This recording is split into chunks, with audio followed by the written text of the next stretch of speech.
The Peet's collaboration came about when Nico and I were at Peet's headquarters. We were doing what we call a dog and pony show. Afterwards, I went up to Sean Conway, who's the CEO, and said, "Hey, what do you think about doing a collaboration beer together?" And he was like, "I love it." So when I first moved to the Bay Area 25 years ago in North Berkeley, I would go to Peet's Coffee, the original store at Walnut and Vine. Never had anything like this before in my life. Really dark roasted, rich coffee. In the back of my mind, I always thought it would be fun one day to do a beer together.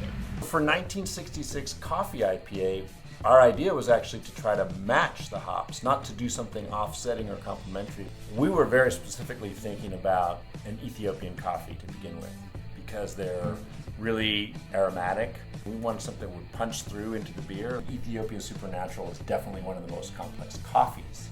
It's just got a lot of layers, aromatic layers. The knee-jerk way to go is to always brew a dark beer. It was really an opportunity to sort of fight that idea and explore other options. And the interesting thing is that we ended up with nothing like our sort of traditional dark roast with a lot of bittersweet chocolate sharpness. It's more like a candied citrus peel. It's not just that nice, sharp, bitter, oily element. It also has that rich kind of lemon bar sweetness and concentration to it. I thought about IPA. IPA is really popular. So the 1966 Coffee IPA is at its core a West Coast style IPA. It's sort of bitterness, it's clear.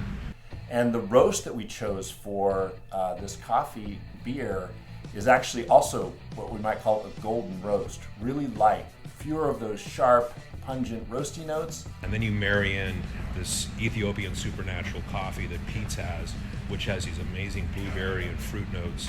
And they all like come together in harmony. It's really quite wonderful. So what was great about working with an iconic brand like Peet's, they brought so much to the table. Peet's Coffee, Doug Welsh, they are actually sourcing their raw materials from Ethiopia. Ethiopian Supernatural coffee comes from a really amazing producer in the south of Ethiopia, an area called Hambela. It's kind of a Napa of microclimates for great, very high-grown, 7,000-foot Ethiopian coffee. So when we make beer, we're adding hops at different points of the process. We add hops into the boil, and we get bitterness as well as flavor. And then later, we'll add hops in the fermenter when the beer is actively fermenting.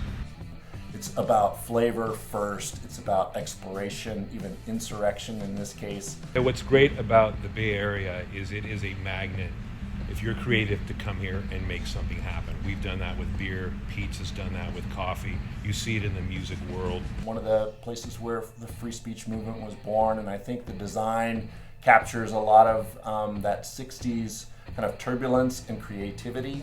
The packaging that we developed for Peet's Coffee 1966 was developed by Ben Kinser, and it is a nod absolutely to the rock posters from the 1960s.